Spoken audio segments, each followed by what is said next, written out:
person posting one of these long revenge stories, but here we are. If you've ever been betrayed by someone who smiled to your face while planning to stab you in the back, you'll understand the rage that fueled this whole thing. What started as a promise between friends turned into a 6-month war of manipulation, secrets, and payback so perfectly timed that, to this day, I still get chills thinking about the look on his face when it all fell apart. This is the story of how I turned a greedy snake's $80,000 scam into the most satisfying revenge of my life. If you've ever dreamed of serving justice to someone who wronged you, hit that like button, subscribe my YouTube channel DRRevenge and settle in. Because you're about to hear how I turned betrayal into the sweetest revenge of my life, and it all started in a freezing conference room, with the smell of burnt coffee in the air.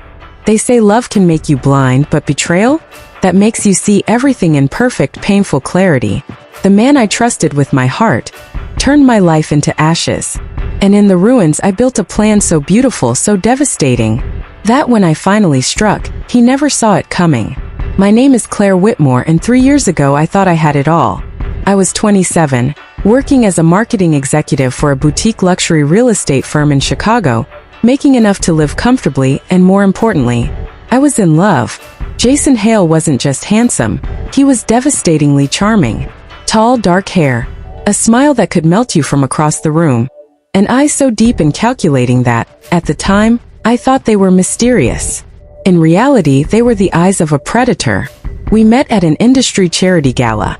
He was there as an investor, I was there to network.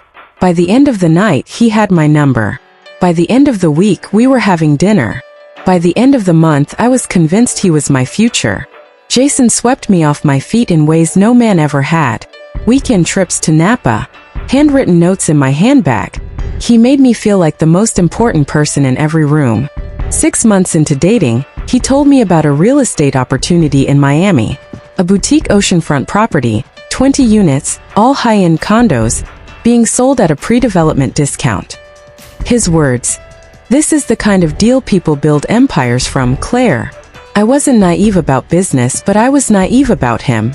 I trusted him completely, so when he suggested we go in together, I didn't hesitate. I cashed out a large portion of my savings, $80,000, and wired it to an investment account in both our names. 3 months later, Jason's calls got shorter. His weekend visits stopped. He was busy with the Miami deal. Then one Tuesday morning, my work email pinged with a news alert. Hale Development closes $12 million oceanfront deal. There was a picture of Jason, smiling next to his new business partner, and her hand was resting on his chest. Her name was Veronica Stone. I didn't need to be a genius to know what was going on.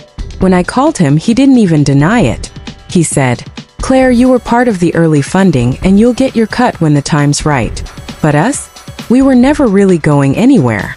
And just like that, my money, my relationship, my trust, all gone. I won't lie, I fell apart. For weeks I couldn't eat, couldn't sleep. Every time I closed my eyes, I saw his smirk, heard his voice dripping with fake sympathy. But grief eventually turns into something else, something sharper. And one night, sitting alone in my apartment with a glass of wine, I realized I didn't just want my money back. I wanted him to lose everything he'd built on lies. I wanted him to feel the slow burn of knowing it was me who took it all away. Getting close again. I knew Jason's weakness, vanity. So I reached out, pretending to move on and be friends. I congratulated him on the Miami deal. I even apologized for overreacting. He bought it instantly. Because in his mind, I was the naive little Claire who couldn't hurt a fly. Within weeks, I was invited to celebratory events again. The kind where investors mingled and Jason bragged about his empire. I smiled, listened, and quietly took notes. I reconnected with one of his junior accountants from a past project, a guy named Evan who had always had a crush on me. Over coffee, I played the curious ex role, asking harmless questions about Jason's business. Evan spilled more than he realized. That's when I learned Jason's Miami deal had a flaw. Several units hadn't sold yet. He was paying huge interest on his development loan, and one bad quarter could ruin him. I contacted Veronica, anonymously. I sent her doctored proof, real enough to pass scrutiny, that Jason was seeing another woman on the side. It didn't take much to fracture their relationship and their partnership. At the same time, I reached out to two of his top investors, posing as an industry insider, and hinted that Jason's finances were less stable than he claims. Whispers spread fast in that circle. 3 months into my plan, Jason's perfect empire started to crack. Veronica pulled out of their next project. Investors froze their funding. And the coup de grace. I anonymously tipped off the Miami City inspectors about possible safety code violations in his unsold units. Sales stalled. His loan interest bled him dry. And just when he thought it couldn't get worse, I filed a lawsuit for fraud, complete with the paper trail showing my $80,000 investment and his deliberate misrepresentation. He tried to settle quietly. I refused. The case went public. His reputation gone. The court awarded me my $80,000 plus damages, totaling over $250,000. Jason's company? Bankrupt within the year. The last time I saw him, he was sitting alone at a cheap downtown bar, looking nothing like the man who once thought he owned the world. When our eyes met, I smiled slowly and walked away.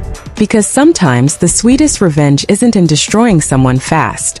It's in letting them watch it happen piece by piece, until all they have left is the memory of how you made them fall.